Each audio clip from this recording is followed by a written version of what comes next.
এবং শুধু বাঙালি না, যে কোনো ভারতবর্ষ একটা উদ্দিষ্ট দেশ, সেখানকার কোনো অঞ্চলের লোকেই অন্য কোনো অঞ্চলের অনিষ্টা হচ্ছে, সেটাতে আমাদের আবশ্যিকার কারণ থাকে।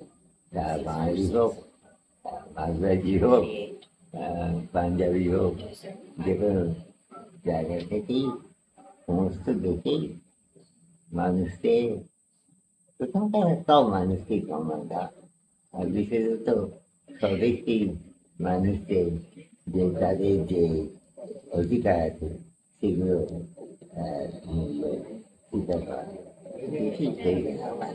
তার মধ্যে বাঙালিদের যদি অবহেলা হয় বা বাঙালির প্রস্তুতি হয়, সেগুলো আমাদের কৃষি অবস্থাটা করার কারণ থাকবে।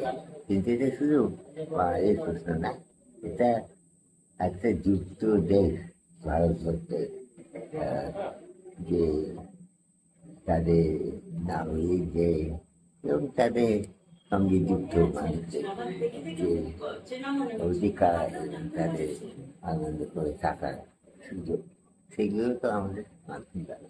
একজন যদি উড়িষ্যা থেকে এসে রাজস্থানে গিয়ে অবহেলিত হলেন এবং অত্যাচারিত হলেন, তা নিয়ে আমাদের আবদ্ধ করার একই কারণ থাকে।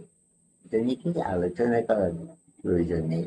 এটা আমাদের সংবিধান থেকে প্রথম থেকেই এটা পরিষ্কারভাবে বলা আছে যে ভারতীয় যারা, তাদের সমস্ত ভারতবর্ষের উপরই একটা তাদের অধিকার আছে, এবং এটা শুধু একটা আঞ্চলিক